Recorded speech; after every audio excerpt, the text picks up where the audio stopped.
Hi, I'm Elsie Shogren, and I study how interacting selective forces shape organisms, particularly birds. I've always loved being outside and learning about animals, but it wasn't until I got to college that I really realized that I could make a career out of being a scientist.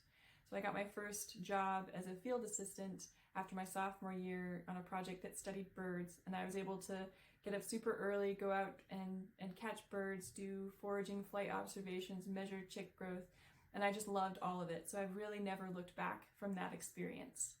I think what it inspires me the most is when I'm spending time in the environment with the study organism. Just seeing them do their normal behaviors a lot of times will really spark questions and make you think about why they're doing things a certain way or why they are the way that they are.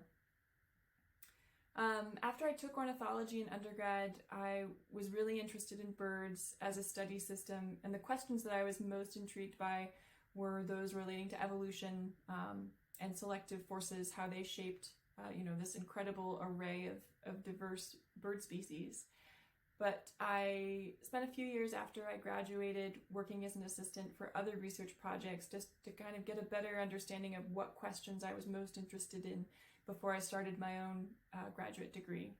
And so ultimately I ended up looking at how abiotic selection can influence the scope of sexual selection in this really fantastic group of birds, the Neotropical manakins.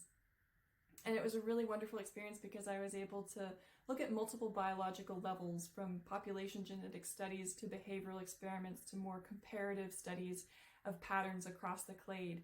And so I've just really loved sort of looking at how those selective forces can shape organisms at different levels, sort of asking slightly different questions at those different levels, but using them together to sort of inform a broader understanding of what's going on.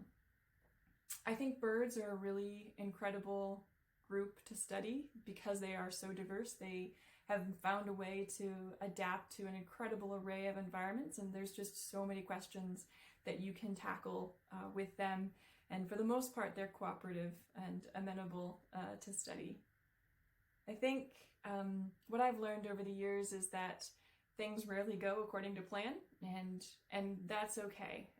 There's definitely situations where the unexpected result or the finding that you didn't predict are the ones that are the most interesting, because those can sort of make you go back and question the assumptions that you made and the hypotheses that you came up with. And so those, I think, are the moments where you can really sort of push forward to get a better understanding and broaden our knowledge and learn more from these incredible organisms.